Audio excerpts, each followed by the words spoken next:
Hey everyone, welcome back to my channel. This weekend we have another pay-per-view event going down in New Jersey. Aljamain Sterling looks to defend his belt against a ghost from the past, Triple C. It's the return of Henry Cejudo. This fight is going to be a super highly technical MMA match that will be entertaining for the die-hard MMA fans, and I'm super pumped for it. Before I get into this breakdown, apologies for no upload last weekend for the Song Yadong and Ricky Simone fight. I was out of town for the weekend and I couldn't upload. I did get a chance to watch it though, and I was super impressed by Song's performance. He did really well defending the takedowns and also put on a high level display of boxing. It'll be interesting to see who he fights next. Without further ado though, let's get into this week's breakdown. To be honest, this card has gotten worse and worse as the weeks have gone by. First, Charles Oliveira pulled out of his fight against Beneil Dariush due to injury, which was the fight I was most excited to see on this card. But luckily it got rescheduled for the pay-per-view in June, so Charles' injury must not have been too bad. We also just had Bryce Mitchell pull out of his fight against Movsar Evloev, which was another fight I was super pumped for, but that's not happening either. Luckily, up-and-comer Diego Lopez is stepping in on short notice in his UFC debut. Nonetheless, it should still be a good event, and there's still a lot of good fights to look forward to. So to open up the main event, we have an interesting matchup in the featherweight division. Charles Jourdain is looking to bounce back following his loss to Nathaniel Wood against Kron Gracie, who we haven't seen in MMA since 2019, and a loss to Cub Swanson. So both these guys are going to be hungry to get a win. Jourdain is an exciting fighter who is well-rounded and super quick on his feet. Jourdain happens to be my favorite Canadian fighter, which might not be saying much considering there isn't too many Canadians in the UFC right now. But he's just so fun to watch and is super tough. I think if Jourdain can keep this fight on the feet, he wins this fight. Going to the ground with the Gracie is never a good idea, and Kron is going to be doing his very best to get that there, because he knows that he isn't going to want to be on the feet with Charles either. It'll be too much for him. I am going to pick Jourdain to win this fight though. He's been more active in MMA and overall has more experience. This isn't a grappling tournament, and Kron's stand-up at this point still has a lot of question marks surrounding it. Not to mention Jourdain's ground game isn't bad either. He was able to successfully defend Shane Burgos on his back for a good 4 minutes. I get it's a different level between Gracie and Burgos, but it's not enough of a difference to change my mind. I can see Jourdain catching him and securing a finish, or just winning a majority decision. I am Canadian, so I would like to see Jourdain win, but I really do think he will do well. So I spoke about the Evloev and Lopez fight a bit earlier, so I won't go into too much detail with this one, as I think it's just going to be Evloev. Almost a full camp, undefeated, super well-rounded, and I just rate him as one of the best prospects in the UFC. I think Lopez is unfortunate to have to face this guy in his debut, to be honest. On to Jessica Andrade versus Yan now. This will be a fun fight. Two ladies that are super well matched on the feet and both pack a punch. This one is one of the tougher fights to predict. This is going to be Andrade's third fight of 2023 so far, following her dominant performance against Lauren Murphy at UFC 283 and her loss to Erin Blanchfield on short notice a month later. Yan's last fight was a win against Mackenzie Dern in October of last year. Yan looked good in her last fight, but she seems to struggle against fighters who can match her on the feet. And based on what we've seen from Andrade, it looks like her worst nightmare. Andrade is a great boxer and can really keep on the pressure. I think her pressure and cardio is good enough to just outbox Yan for 15 minutes. And I think that's exactly what she'll do. So yeah, I am going to pick Andrade to win via decision. Now, onto the fight that came up and saved this card at the last minute. And thankfully it did, because we're in for a good one. Shortly after defeating and retiring Jorge Masvidal, Gilbert Burns steps into the co-main spotlight once again, just a month later, and in his third fight of the year. This time in his toughest test, Belal Muhammad. This fight is the definition of a title eliminator bout. Winner will fight for the belt next, against either Leon or Colby. So what's interesting about this one is that both of these guys wanted this to be a 5-round fight, which we rarely see in non-title fights that are not main events. But we have it now.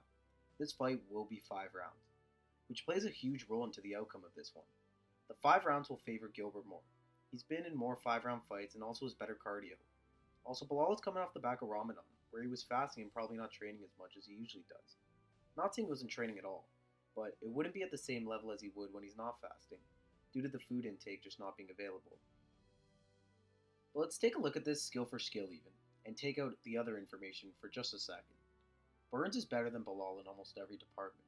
His stand-up is better, as we've seen him go toe-to-toe with great strikers and hold his own.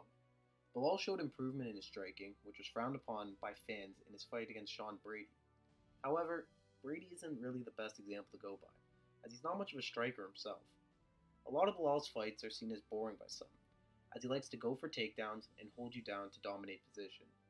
That'll work against most guys if you're good at it, but not always against the guys at the top of the division. That's not going to work against a guy like Burns, who has threatening jiu-jitsu as well, that Bilal is going to want to be very careful of. So, it looks like I've completely written Bilal off, and that might be true. But I still see a world where he can win. After all, it is a fight. Anything can happen. Burns can sometimes get overconfident once he feels like he's really hurt his opponent. So of course Bilal may have improved his stand-up, and he can catch Gilbert in one of his entries. But that's really the only way I see it though. I think Bilal's wrestling is going to be pretty much useless in this fight. I think he'll be a little too hesitant because of Gilbert's jiu-jitsu, and we won't see too much of it. Burns wants to keep it on the feet as well, because he knows that's his best chance at winning. So my official prediction is going to be Gilbert Burns to win via KO or TKO. I think he's just still a step ahead of Bilal at this point, and he's been more active and hasn't taken damage in those fights either. I can see Burns catching him in the later rounds once his exhaustion starts to kick in, and secure the finish from there. That'll set up Gilbert nicely for a shot at the belt against Colby or Leon. On to our main event now. We're in for a massive fight. We have one of the best combat sports athletes in Triple C making his return after 3 years off. We also have an extremely talented grappler on the other side of the octagon in Aljamain Sterling, who's a lot closer to bantamweight GOAT status than most people think. And a win against a guy like Cejudo could really put that possibility into perspective. Now, taking a closer look at this fight, I think it's extremely difficult to predict how this one could go. We don't really know if Cejudo has respect for Aljo's grappling game, nor do we know if Aljo respects Henry's ground game. To an extent, I think both guys do understand each other's strengths, but how much is the question? Because if both guys are scared of the mat in this one, this fight gets super interesting. I would be more inclined to say that Henry would probably have the advantage on the feet and be more successful in exchanges. But at the same time, I feel Aljo would have definitely trained to stand up a lot more than he would have in his previous fights. He knows he's going to have to be excellent in every area in order to beat a guy like Cejudo. Henry is very smart. He's going to understand right away where he wants this fight to be, and I think that's going to be on the feet. I think he wouldn't be smart to try and out-grapple Aljo. His path to victory in this fight is definitely on the feet. He knows Aljo's stand-up has been questionable in the past, and his ground game is just too good to try and take any risks. Even though Henry's a former Olympic wrestler, that's just the level Aljo is at right now. So, how do I really see this fight playing out? I think the first round is going to be on the feet. I see Aljo trying to set up openings for takedowns, but Cejudo keeping him at a distance. Second round, I think things are going to pick up a little more. I see both guys trying to take each other down, and Aljo being the one to succeed. From there, I see Aljo retaining a lot of control time on the mat. He won't be able to do that for the whole fight though, as Henry is going to find ways to get out. I believe Aljo will adapt though, and from there just continue to be able to take Henry down and out-grapple him. I don't think he'll find a submission though. I can see Aljo winning a few of the exchanges on the feet as well. It's not like Henry is some elite level striker after all. I think Henry's biggest problem in this fight is going to be himself. I believe he's taken Aljo very lightly, and doesn't believe he possesses any threat. He is underestimating him, and I think it'll be his downfall. The layoff is also a big factor in this one. He's been nowhere near as active as Aljamain. 3 years off is a long time, and although John Jones made it seem easy, it's really not. Sterling isn't surreal gone either. Cejudo is going to have his hands full with a guy like Aljo, who's going to put the pressure on, and I really think pull through. I see Sterling winning this fight, and it may not be the favorite option, but I think it's the right one. He's been more active, has developed a tactic that he has shown works at the high level, has a good gas tank, and can push a pace for 25 minutes. Couple that with Cejudo being off for so long, and seemingly looking past Aljo, I really believe Aljamain Sterling is the one that will have his hand raised on Saturday night. I think it'll be by decision, however I wouldn't be surprised if he got the finish either. Cejudo has been involved during his time off, coaching other fighters including John Jones, but you can be a great coach and still not be able to do things yourself.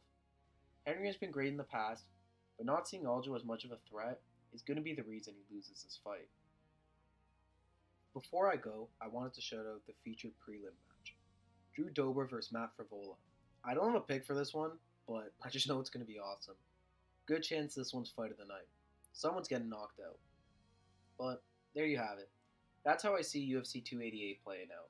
I think this card is going to end up delivering. Even after all the cancelled and rescheduled fights, it'll be a big moment in the history of the bantamweight division, and I cannot wait. If you guys enjoyed this breakdown, please consider subscribing and liking the video. I post breakdowns like this for every card, so come back for the next one. See you guys later.